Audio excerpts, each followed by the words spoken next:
सामने आ रहा है। कुछ ही देर बाद काउंटिंग शुरू हो जाएगी, पूरे इंतजामात है, पुख्ता सुरक्षा व्यवस्था है। इंतजार किया जा रहा है इन उपचुनाव के रण में आखिर कौन जीत दर्ज करता है, किसका पलड़ा भारी रहता है।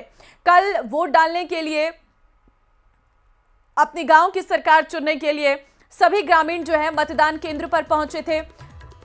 भारी बारिश के बीच भी बढ़ चढ़कर लोगों ने वोट किया था। ऐसे में आज 19-17 सीटों पर सुबह 9 बजे से काउंटिंग शुरू हो जाएगी।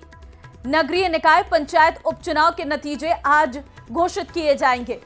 ये उपचुनाव में किसका पलड़ा भारी रहता है, इस पर भी सभी की नजरें रहने वाली हैं।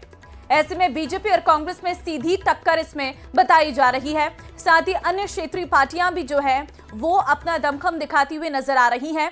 लेकिन आज का ये चुनाव नतीजा आने वाले समय के चुनाव पर असर डाल सकता है, जिससे एक मोटे तौर पर यह अंदाजा लगाया जा सकता है कि आखिर कैसे गांव की सरकार में किस पार्टी का वर्चस्व सबसे अधिक देखने को मिल रहा है और योजनाएं जो हैं क्या वो ग्रामीण क्षेत्रों तक सरकार की पहुंच पा रही है या नहीं। सरकार के प्रति ग्रामीणों का विश्वास कितना जगा है, ये कई ऐसी चीजें मोटे तौर पर आज के चुनाव नतीजे के बाद सामने आ सकती हैं। लेकिन उपचुनाव का रण नतीजे आज जारी होने जा रहे हैं। संवाददाता अलग अलग जगह से इस वक्त हमारे साथ लाइव हैं। जयेश पवार डूंगरपुर से लाइव हैं, धर्मेंद्र शर्मा करौली से हमारे साथ है, अशोक शर्मा श्रीगंगानगर से इस वक्त लाइव हमारे साथ है। अशोक, सबसे पहले आपके पास ही आऊंगी। आज देखिए काउंटिंग का दिन है, 9 बजे से शुरुआत होने वाली है। कैसे इंतजामात हैं, कितनी हलचल है?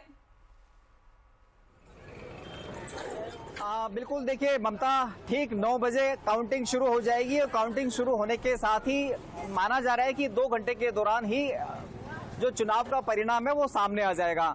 क्योंकि कल जो चुनाव हुआ था उस चुनाव के अंदर महज 30% मतदाताओं के द्वारा अपने मताधिकार का प्रयोग किया गया, यानी कि महज 8,500 मतदाताओं के द्वारा ही अपने मताधिकार का इस्तेमाल कल जिला परिषद के जोन नंबर 22 के सदस्य पद के लिए हुआ गया। फिलहाल हम बात करें श्रीगंगानगर जिला निर्वाचन विभाग के द्वारा मतगणना स्थल पर की गई तैयारी की, तो आप ये देखिए मतगणना स्थल के श्रीगंगानगर पंचायत समिति सभागार में ही ये मतों की गणना की जानी है और मतों गणना स्थल पर जो सुरक्षा के इंतजाम है वो पुख्ता किए गए हैं।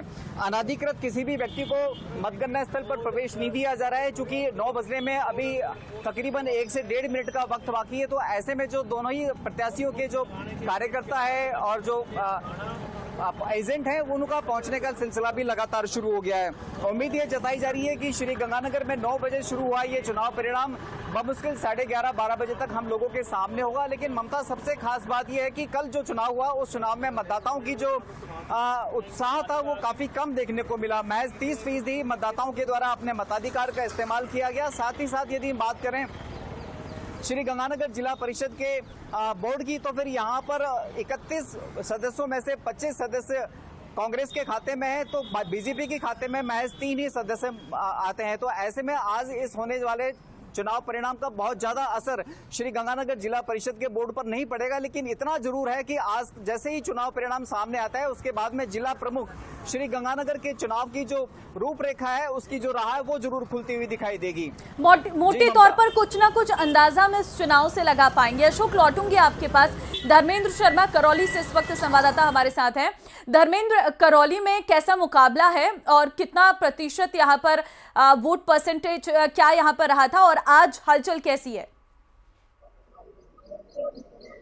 देखिए, बताना चाहूंगा इस समय हम करौली के मंडरायल क्षेत्र में, जहां वार्ड नंबर 6 के लिए मतदान हुआ था। यहां अगर बात करें क्योंकि तो कांग्रेस के प्रत्याशी का जो आवेदन है वो निरस्त हो गया था, जबकि बीजेपी से बीरवती और एक निर्दलीय प्रत्याशी भूरो जाटव के मध्य मुकाबला है।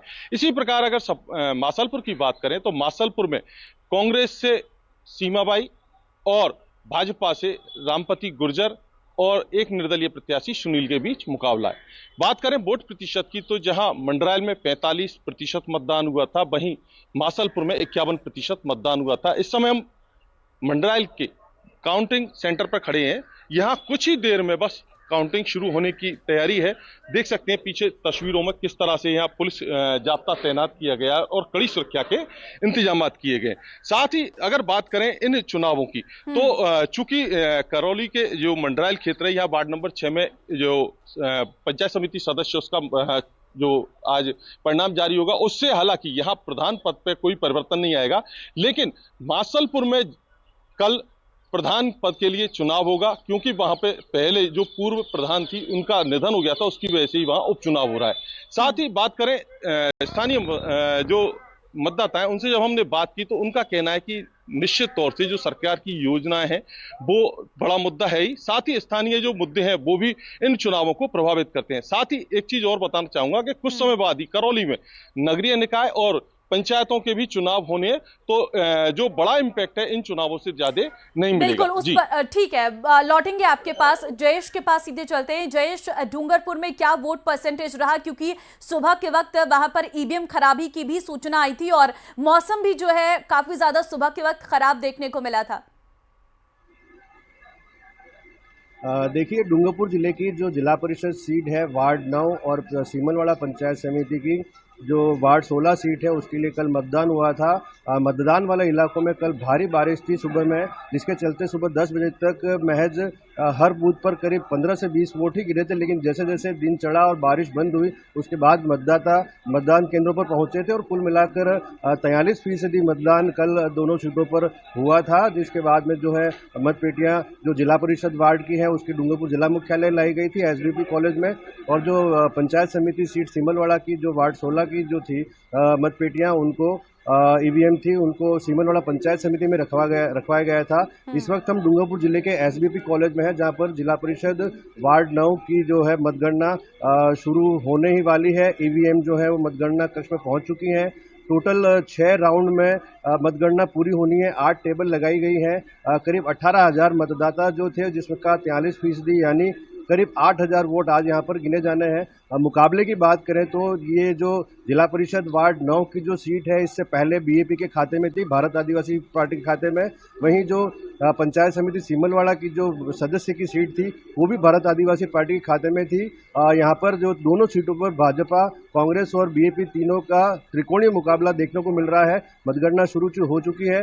अब देखने वाली बात होगी कि जो बीएपी अपना दबदबा कायम रखती है या फिर यहाँ पर कोई परिवर्तन देखने को मिलता है। जी ठीक है जयेश, क्या प्रत्याशियों के समर्थक यहाँ पर अभी नहीं पहुंचे हैं, क्योंकि जैसे जैसे नतीजे सामने आएंगे तो कहीं ना कहीं ये शोरगुल जरूर रहेगा, और क्या लग रहा है कितना समय लग सकता है नतीजे सामने आने में अगर वोट परसेंट ज्यादा नहीं है तो?